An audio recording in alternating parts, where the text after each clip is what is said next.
paz do Senhor, irmãos.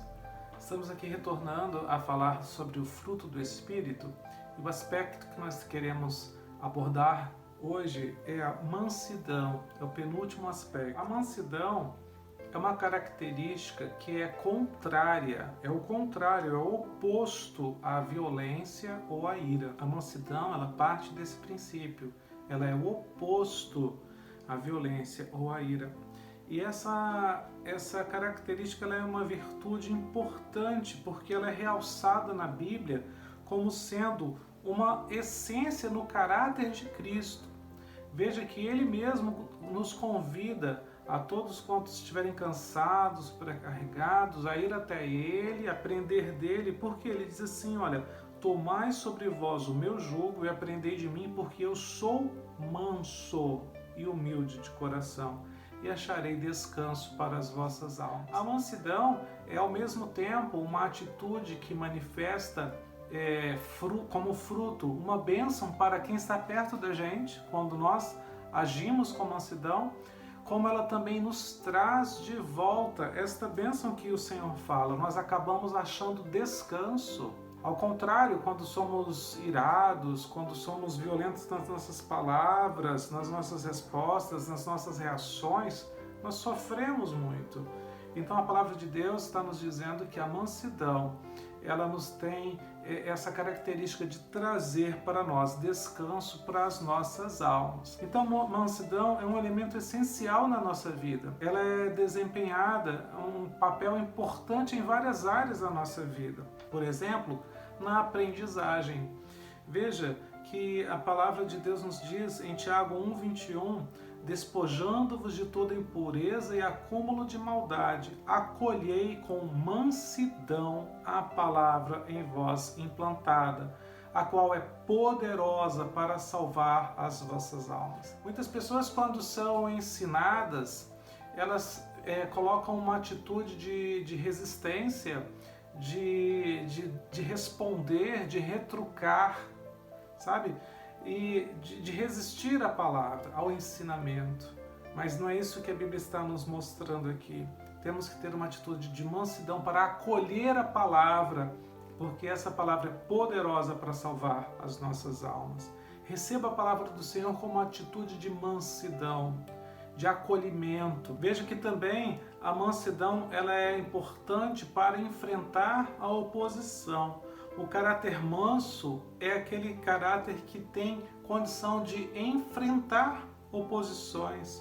Não é com agressão, não é com covardia, não é com ira que nós resolvemos os problemas. Pelo contrário, é com a mansidão. Moisés era um homem manso e ele liderou aproximadamente 2 milhões de pessoas. Ele liderou pessoalmente 2 milhões de pessoas que demandavam dele o tempo todo. Mas a Bíblia diz que ele era um varão muito manso, mais do que todos os homens que havia sobre a terra. Moisés certamente recebeu isso de Deus, porque o caráter dele foi transformado. Porque se a gente volta lá na sua juventude, quando ele sai para passear dos palácios, né, da princesa, da filha de Faraó, e vai na rua e encontra um outro judeu sendo ali açoitado, ele parte para cima daquele agressor, do egípcio que estava açoitando, e ele comete um homicídio, veja. Então ele era um jovem impetuoso, violento, irado, mas veja que depois que ele passa por um processo de conhecer a Deus, de ser tratado por Deus, ele é descrito como um dos homens mais mansos sobre a face da terra. Esse é aquele que recebe o fruto do Espírito, a mansidão. Veja que nós também somos recomendados pela palavra da seguinte forma: disciplinando com mansidão os que se opõem, na expectativa de que Deus lhes conceda não só o arrependimento, para conhecerem plenamente a verdade. Então, até ao disciplinar, nós precisamos ser mansos. Dica: pais, quando vocês disciplinarem os seus filhos, não disciplinem os seus filhos com ira, discipline-os com mansidão, porque aí você vai alcançar o objetivo do que realmente é a disciplina, a correção, voltar ao caminho da obediência aos princípios. É necessário termos mansidão também, queridos, no testemunho cristão. Muitas pessoas são muito digamos assim, violentas no trato, na palavra, quando são contrariadas. Veja que às vezes tem discussões absurdas aí nos grupos de internet, nas redes sociais, e as pessoas são grosseiras com suas palavras, né? Reagentes de uma forma tão forte, né? Batem ali com palavras. Precisamos ser mansos, principalmente com aqueles que se opuserem a nós. Aqueles que estiverem, por exemplo, criticando o cristianismo. Não é hora de você partir para cima e agredir com palavras. É a hora de você se opor firmemente, mas com mansidão.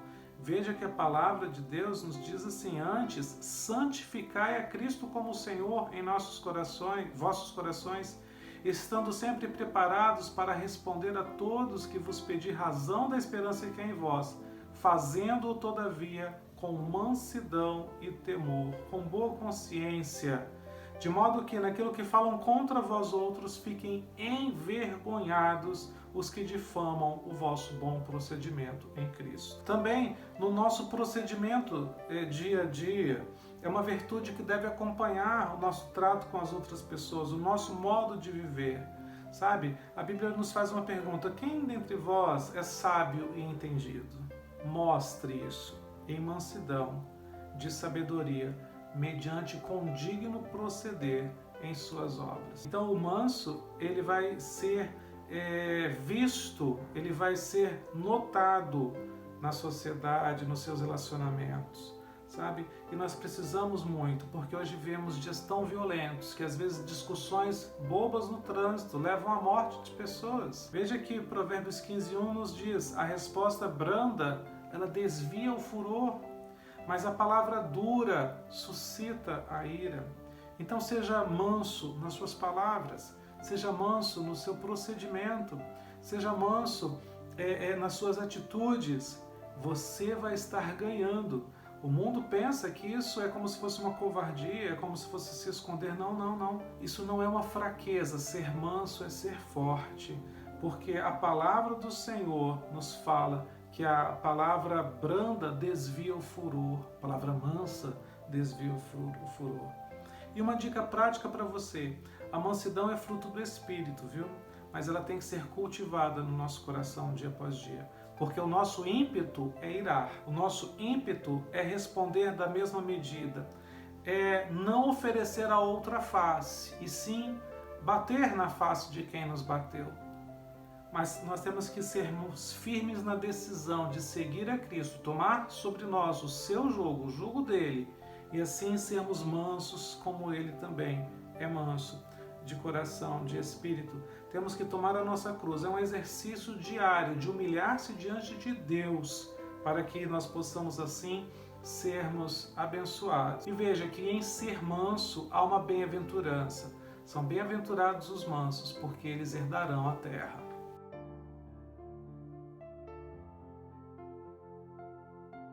E por fim, irmãos, o último aspecto do fruto do Espírito que nós vamos ver é o domínio próprio, ou autodomínio, ou temperança. Tem essas três palavras na Bíblia. Nós vemos aqui que o domínio próprio, temperança ou autodomínio nos capacita a ter vitória em nossas vidas sobre os desejos, sobre os maus hábitos, sobre os prazeres da nossa carne, sabe?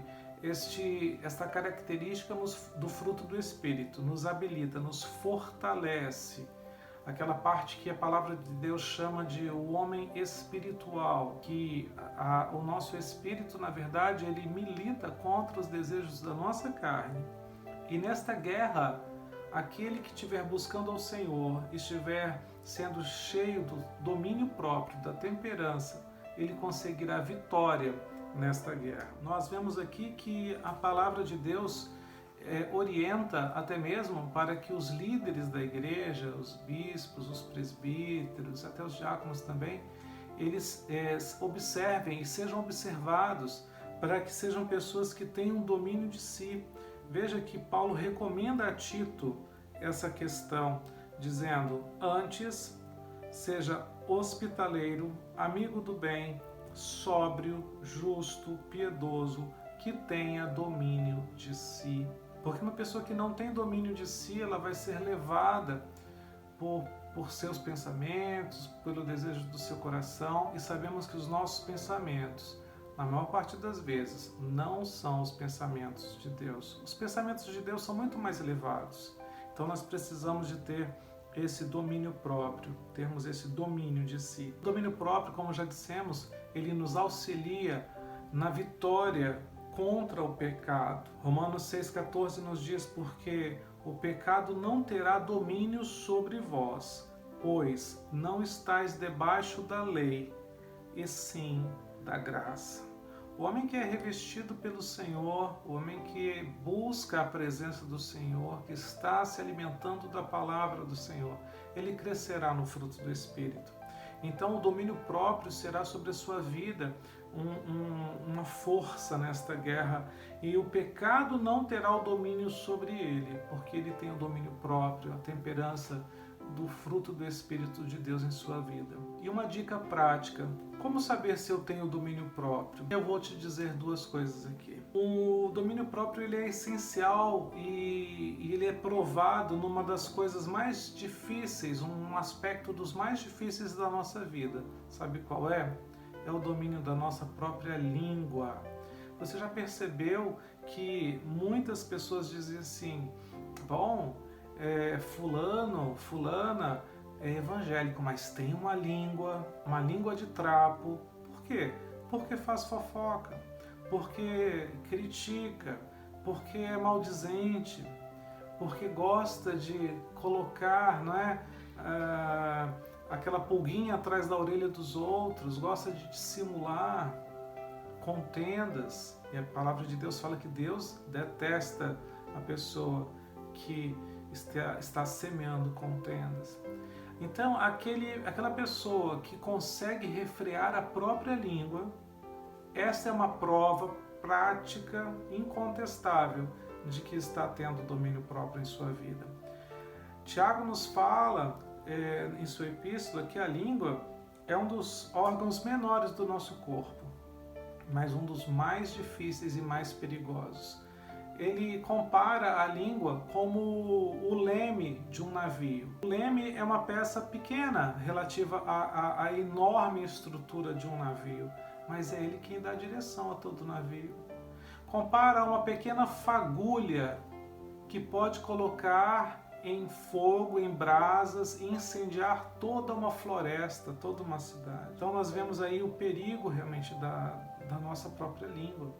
E aquele que então consegue controlar a sua língua, com certeza é uma prova de que está vivendo em vitória, com o domínio próprio em sua vida. Controlar a própria língua. E nós precisamos desse domínio próprio para que nós possamos ter vitória em nossa luta diária contra o pecado. Então, irmãos, fique na paz do Senhor e deixe Deus cultivar todos esses aspectos do fruto do Espírito em sua vida, para que você e eu sejamos direcionados a um novo estilo de vida, um viver segundo Cristo, segundo sua palavra, para que sejamos mais e mais parecidos com Ele, para que mais e mais tenhamos essa imagem, essa semelhança de filhos eleitos de Deus, amados de Deus em nossas vidas, e assim cumpramos os seus propósitos no seu reino. Fique com Deus, Deus te abençoe, em nome de Jesus.